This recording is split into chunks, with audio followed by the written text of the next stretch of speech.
Lieu à Los Angeles, aux 24, États-Unis, 24 24 février, ce sera en direct sur Canal+, avec l'affiche de cette 85e cérémonie qui était dévoilée aujourd'hui même. On l'a découvert sur Internet aujourd'hui. Est-ce qu'elle est bien cette affiche? Alors 85 ans pour les Oscars et une affiche très originale. Franchement, elle est géniale. Ouais. Ce sont les 85 statuettes du meilleur film aux Oscars qui ont été transformées en fait. On a pris la fameuse statuette des Oscars qu'on a transformée en rapport avec le film. Alors, on va zoomer un petit peu parce que là, parce que là c'est pas évident. on se croirait chez Ophtalmo là. On découvre notamment une statuette vêtue d'un petit manteau rouge qui symbolise la liste de Schindler qui avait reçu l'Oscar du meilleur film c'est marrant, en 93. Il y a également une statuette en noir et blanc qui symbolise l'Oscar du meilleur film attribué à The Artist.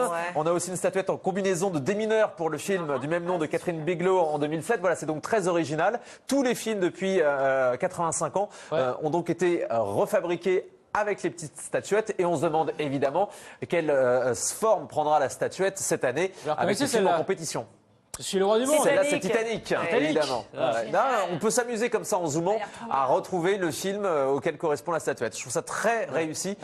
Donc c'est l'affiche qui a été dévoilée aujourd'hui. Rendez-vous le 24 février donc pour connaître l'Oscar de cette année pour le meilleur film. Il y a notamment l'Argo qui est en compétition.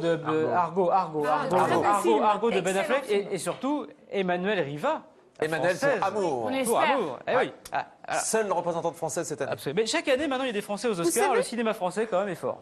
Vous savez qu'à propos du film Argo, qui donc traduit un fait divers réel, ce dont vous avez parlé tout à l'heure, le type qui a tué Ben Laden, il y a un film qui est en préparation, en écriture, justement sur son histoire. Pour l'aider aussi il y a surtout un film qui est nommé aux Oscars qui s'appelle Zero Dark Thirty, qui est sur la traque de Ben Laden et qui aura peut-être l'Oscar. De Catherine Bigelow. Emery, petite vidéo ce soir.